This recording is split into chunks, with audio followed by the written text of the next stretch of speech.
Hello friends, मैं रोशन मिश्रा एक बार फिर से आप सभी का एसएसएस इंस्टीट्यूट में हार्दिक स्वागत अभिनंदन करता हूं।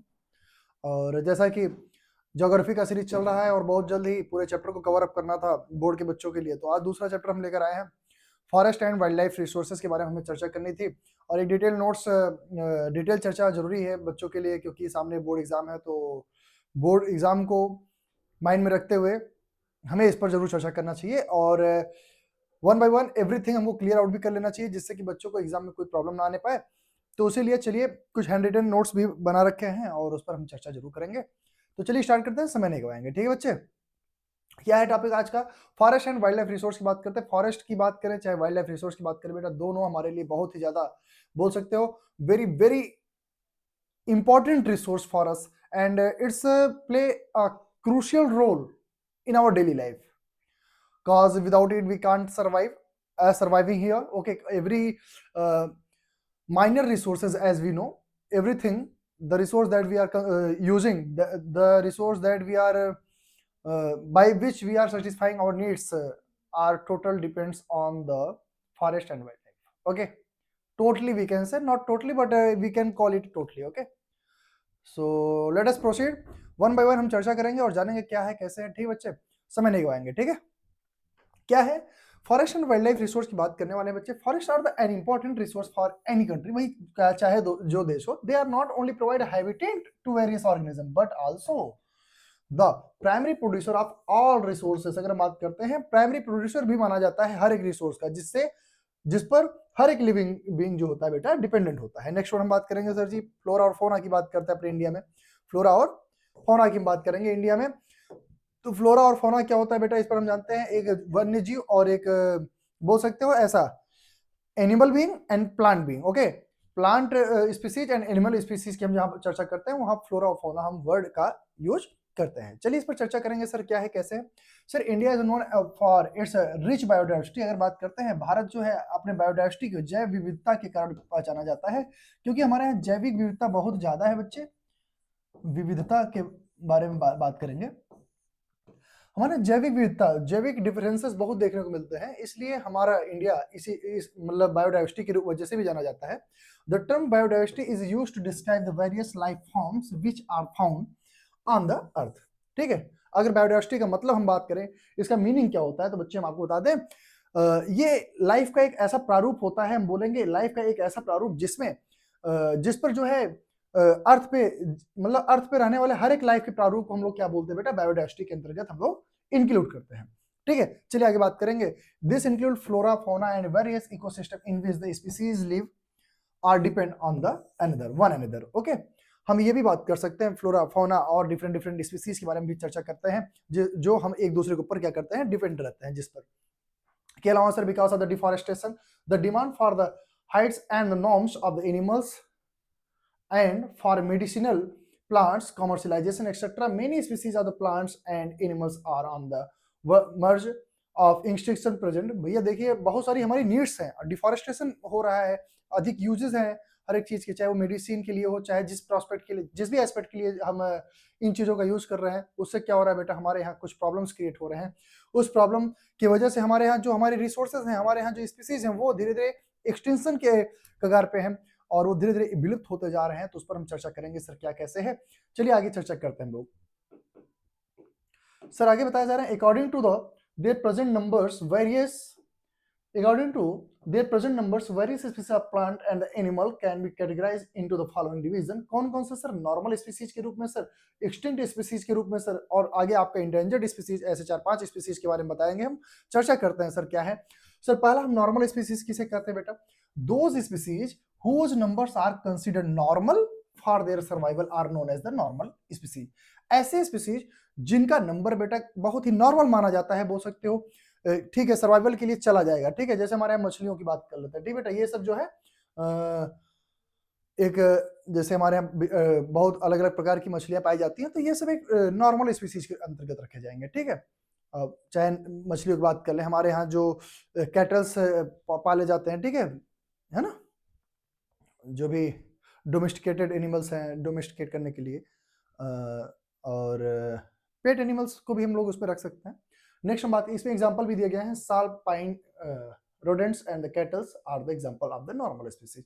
एक्सटिंक्ट स्पीसीज क्या होता है बेटा, विलुप्त होने के कगार पे जो होता है, मतलब अब धीरे धीरे गायब हो जाएगा, ऐसे प्रकार की प्रजातियों को हम लोग बोलते हैं extinct species.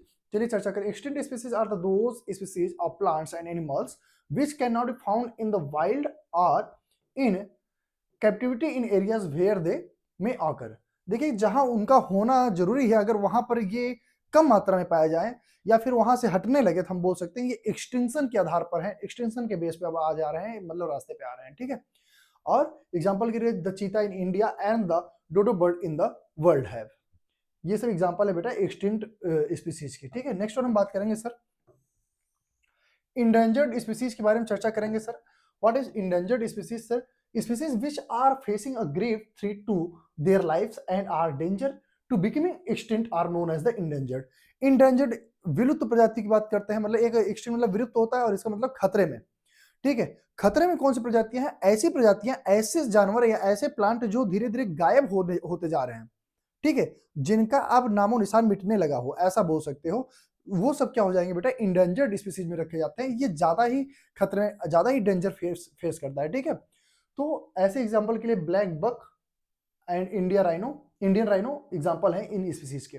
Next one vulnerable species के बारे में चर्चा करेंगे। These species can become endangered if positive step are not taken to improve their number. ध्यान दीजिएगा, ऐसे स्पीसीज जिनके लिए हम लोग अच्छे कदम नहीं, उनको उनकी स्पीसीज को बचाने के लिए हम अगर अच्छा कदम ना उठा रहे हो कि चलो ठीक है चल रहा है कोई बात नहीं कोई बात नहीं, तो उनको हम बोल सकते हैं बेटा वल्नरेबल स्पीसीज के रूप में रखते हैं और उस नॉर्म में रखते हैं। एग्जांपल के लिए desert fox and Asiatic elephant are the example of the such species. Sir rare species किसे कहते हैं sir? Species which are very uncommon और scarce in number continue to decline. Sir rare species वो होता है जो कंटिन्यू खत्म हो रहा हो, ऐसी स्पीसीज, ऐसी प्रजातियां जो धीरे धीरे खत्म हो रही हो। साथ ही साथ उसके अलावा बताया जा रहा है सर जो हर जगह देखने को भी न मिले, उस प्रकार की स्पीसीज को हम लोग रेयर स्पीसीज के रूप में जानते हैं। सर नेक्स्ट वन हम चर्चा करें, एग्जांपल इसका देखेंगे सर वाइल्ड एशियाटिक बेफेलो की अगर हम बात करते हैं, वाइल्ड एशियाटिक बेफेलो की बात करें sir, hornbill and desert fox की बात करें, ये सब जो है रेयर स्पीसीज के अंतर्गत आते हैं। सर इंडेमिक स्पीसीज के बारे में भी चर्चा करेंगे। सर इंडेमिक स्पीसीज क्या होता है सर? सर इंडेमिक स्पीसीज की अगर हम बात करें सर तो वो है this kinds of species are only found at a particular region, range और location in the world. Sir endemic species किसी पर्टिकुलर प्लेस पे पाए जाते हैं, ना कि हर एक प्लेस पे पाए जाते हो, ठीक है। तो अगर हमको उनकी खूबसूरती देखनी हो या अगर उनको हमें जानना उनके बारे में, तो हमें उस प्लेस पर जाना पड़ता है, ठीक है। वो इंडेमिक स्पीसीज के रूप में बोले जाते हैं। सर एग्जांपल के लिए Andaman wild pig and Nicobar pigeon are the examples of this. Sir क्या कारण है फ्लोरा और फौना डिप्लेट हो रहा है धीरे धीरे? Depletion factors affecting the deflex, या फिर बोल देख सकते हैं what are the factors that are the responsible for depletion of the flora and fauna, तो उस पर भी हम चर्चा करते हैं। चलिए आगे हम बढ़ेंगे और देखिए कंटिन्यूसली आप लोग थोड़ा सा धैर्य बना के रखेंगे, बहुत ही शॉर्ट नोट है और पूरा चैप्टर आपको क्लियर हो जाएगा। आप थोड़ा सा इस पर ध्यान दीजिए, मतलब जो भी क्लास है, 2 क्लास में इसको हम कवर अप करने वाले हैं, 2 क्लास में आप अगर थोड़ा भी ध्यान देंगे तो आपको सारा कॉन्सेप्ट क्लियर हो जाएगा, ठीक बच्चे। हाँ चलिए, factors leading to the depletion of the flora and fauna. Sir देखिए हम बात करेंगे factors which have contributed to the decline in various species of the plant and animal. पहला इसमें है Indian forest were greatly damage during the colonial period. अगर बात करते हैं कॉलोनियल पीरियड में बहुत ज्यादा डैमेज अगर हुआ है, तो क्या हमारा फॉरेस्ट जो है कॉलोनियल पीरियड में सबसे ज्यादा डैमेज हुआ है। The British brought many areas under the cultivation to earn revenues. Revenue भैया अपना बनाने के लिए वो लोग क्या करते थे बेटा, बहुत सारे एरियाज फॉरेस्ट एरिया को कवर कर लिए कल्टीवेशन के लिए। नेक्स्ट वन अगर हम चर्चा करें सर इसके अलावा क्या कारण है? सर इसके अलावा भी कुछ प्रॉब्लम्स हैं। The expansion of the railways led to the destruction of the huge chunks of forest. भैया जब हमारे यहाँ ट्रांसपोर्टेशन को इंप्रूव करने के लिए ब्रिटिशर्स ने रेलवे को एक्सपेंड करना शुरू किया, तो उस समय भी हमारे बहुत सारे फॉरेस्ट एरिया जो है दिक्कत में आए और उसको जो है फॉरेस्ट एरिया कवर मतलब साफ कर दिया गया, हटा दिया गया, जिससे उस समय भी फॉरेस्ट के ऊपर प्रॉब्लम देखने को हमें मिली। Sir, reckless mining and the commercial forestry have further led to the destruction of the forest। भैया कंटिन्यूअस जो माइनिंग हो रहा है और कमर्शियल फॉरेस्ट्री जो हो रहा है वो भी देखिए कारण है किस चीज का बेटा, डिस्ट्रक्शन ऑफ फॉरेस्ट का। Sir in the post independent period की अगर बात करते हैं, the expansion of the cultivation continued, this also led to the destruction of the forest and the consequently the depletion of the trees, flora and fauna. अगर हम बात करें तो sir many river valleys project have resulted in the loss of the forest land.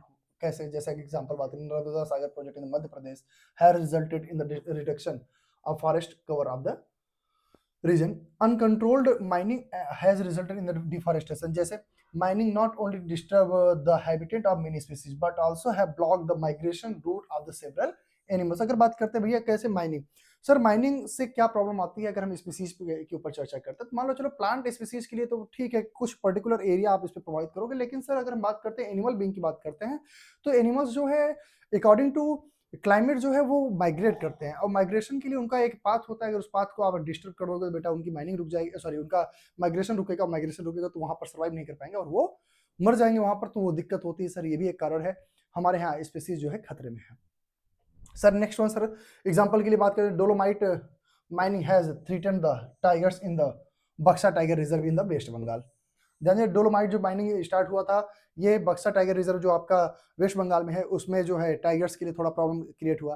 According to many environmentalist the collection of the fuel wood and the grazing of animals have also depleted the forest ecosystem. बहुत सारे हमारे यहाँ जो environmentalist जो थे उनका भी मानना है कि सर बहुत सारे ऐसे एक्टिविटीज हैं जिसमें हम लोग ग्रेजिंग की बात कर लेते हैं sir ji, collection of fuel wood की बात कर लेते हैं, ये सब भी कारण होते हैं बेटा फॉरेस्ट इकोसिस्टम को डिप्लीट करने के। ठीक है, चलिए sir factor leading to the decline of India's biodiversity and the environmental destruction की अगर बात करते हैं, कौन कौन से फैक्टर हैं सर जी? हैबिटेट डिस्ट्रक्शन की बात करते हैं, हंटिंग एंड द पॉचिंग की बात करते हैं सर जी, फॉरेस्ट फायर की बात करते हैं, over exploitation of the resource की बात करते हैं sir, unequal distribution of resource की बात करते हैं सर, इन्वायरमेंटल पॉल्यूशन की बात करते हैं। ये सब कारण है बेटा हमारे यहाँ बायोडाइवर्सिटी बहुत ज्यादा प्रभावित हुआ। इसका आप एक एसएस ले लेंगे बच्चे सभी लोग। हाँ, आप लोग सब लोग सामने से देखिए एसएस लेते चलिए, ठीक है। चलिए आगे बात करेंगे हम। चलिए ठीक है, हम conservation of forest and wild life in India की बात करने वाले हैं sir. Conservation is a vital since it will help us to protect our environment and protect our ecosystem also, which in turn helps to preserve the genetic biodiversity या diversity that the ecosystem has। जो ecosystem की जरूरत है बेटा अगर बात करते हैं हमारे यहाँ इनको प्रोटेक्ट करना बहुत ही मैंडेटरी है। रीजन क्यों है सर? सर रीजन इसलिए बता रहा हूँ क्योंकि अगर हम इसको कंटिन्यूसली प्रोटेक्ट नहीं करेंगे तो ये प्रॉब्लम क्रिएट करेगा हमारे यहाँ। ठीक बच्चे, चलिए इसके अलावा बात करते हैं हम। Indian wild life protection act आया सर जी, इसके लिए हम बात करते हैं कब? 1972 में आया था, which made various provision for the protecting habitats. चलिए सर हम बात करते हैं rhino and deer in the Kaziranga national park की बात करिए। यहाँ पर देखिए उसका फिगर आया नहीं ना, डियर का, हिरन का फिगर जो बच्चा बना ले, हमको बहुत ज्यादा आता नहीं। ठीक बच्चे, हिरन हिरन बहुत अच्छा हिरन मैंने बना दिया बेटा, ठीक है। अरे पतले पतले पैर हैं, डोंट वरी। वाह व्हाट ए डियर, देखिए इसको थोड़ा सा वाच करिए आप लोग हैं। चलिए देखिए सेंट्रल गवर्नमेंट भी इस पर कुछ स्टेप लिया है तो उस पर बात करेंगे सर जी। क्या है वो? Sir, the central government also announced the several projects for the protecting the species, specific animal which are gravely threatened, including the tiger and one horn rhinoceros and the Kashmir stag or the hangul. Tree types are the crocodiles, freshwater crocodile, saltwater crocodile, and the gharial are some of the animals. Under the Wildlife Act of the 1980, जो 1980 में हमारे यहाँ wild life act आया था बेटा, उस पर हम चर्चा करेंगे। एंड 1986 में भी आया था। बताया जा रहा है several hundred butterflies, moths, beetles and one dragonfly have been added to the list of the protected species. ध्यान दीजिएगा। The government has also provided the partial or the full legal protection to the animals such as the Indian elephants, black bucks, snow leopard, etc. to protect them from extension से बचाने के लिए government ने ये भी step लिया जिसमें Indian elephant, black buck, snow leopard इन सबको भी प्रोटेक्ट किया गया। ठीक है, next one types of forest in India की हम बात करेंगे सर। Types of forest in India की अगर हम बात करते हैं सर तो कौन से? Reserve forest, protected forest, unclassed forest. ठीक है, ये सब अपने टॉपिक है सर। अगर हम बात करें sir, forest in India control by the Indian forest department which has divided forest into visible है या नहीं? आई थिंक विजिबल तो नहीं हो रहा है। ठीक है, हम जूम करते हैं। Okay, don't worry, no problem बच्चे।